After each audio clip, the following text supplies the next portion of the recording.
खाकी वर्दीला भ्रष्टाचाराचा विळखा। पोलीस दलात वेतन घोटाळा। बोगस पोलिसांच्या नावे कोट्यवधींवर डल्ला। इतरांचे घोटाळे उघडकीस आणणाऱ्या मुंबई पोलीस दलातच मोठ्या घोटाळ्याचा पर्दाफाश झालाय। पोलीस दलातील प्रशासकीय अधिकारी आणि कर्मचाऱ्यांनीच कोट्यवधींचा वेतन घोटाळा केलाय। बनावट पोलिसांच्या नावाने असणाऱ्या बँक खात्यांवर पगाराची रक्कम वळवण्यात आली। त्यामुळे सरकारच्या तिजोरीतील 6.5 कोटी रुपयांवर डल्ला मारण्यात आलाय। पोलीस दलात नेमका हा घोटाळा कसा झाला पाहूया। 2019-20 मधील ऑडिटमध्ये पोलिसांच्या पगाराच्या रकमांमध्ये तफावत आढळली। पोलीस नसलेल्या 8 ते 10 जणांच्या नावे बोगस पगार काढण्यात आला होता।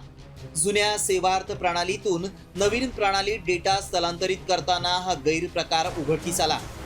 कल्याणकारी योजना, प्रशासकीय कामांसाठी राखीव असलेला निधी या घोटाळ्यातून वळवल्याचा संशय ऑडिट टीमला आला।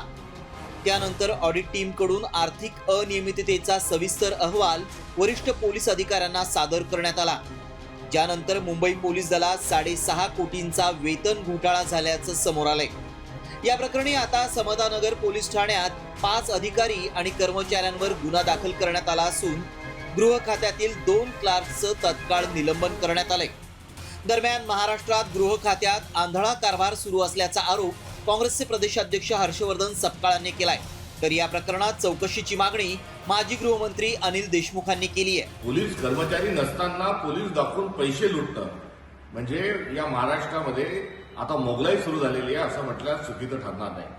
देवेंद्र फडणवीसांचा कारभार हा किती वेंधळट आहे, नवे तर किती भ्रष्ट आहे, याची नवनवीन उदाहरणं ही आपल्या सगळ्यांच्या समोर येत आहे।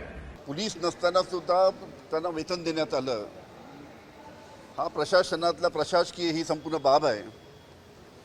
त्याच्यामुळे याची संपूर्ण गृह खात्याने चौकशी केली पाहिजे आणि पोलीस नसताना सुद्धा त्यांना पगार देऊन राहिलेत, याची चौकशी करून जे कोणी दोषी आहेत त्यांच्यावर कारवाई केली पाहिजे। तर साम टीव्हीच्या बातमीनंतर दोषींवर कठोर कारवाई करण्यात आल्याची माहिती मुख्यमंत्री देवेंद्र फडणवीसांनी दिली आहे। त्याच्यावर कारवाई चाललेली आहे आणि सगळ्या ज्यांनी घोटाळा केला त्यांना त्या ठिकाणी निश्चितपणे कारवाई झालेली आहे आणि होते।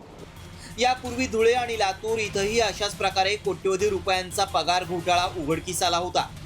त्यामुळे मुंबईतील हा घोटाळा त्याच रॅकेटचा भाग आहे का, किंवा यामागे मोठं आंतरजिल्हा जाळं सक्रिय आहे का, याचा समांतर तपास पोलीस करतायत।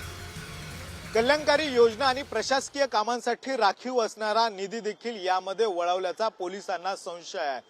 हा घोटाळा फक्त पोलिसांच्या वेतनापुरता मर्यादित नसून तर यामध्ये कोट्यावधी रुपयाचा गैरव्यवहार आहे, याचे धागेदोरे शोधणं हे पोलिसांपुढचं एक आव्हान आहे। व्हिडिओ अरविंदसह गणेश कवडे, साम टीव्ही मराठी, मुंबई।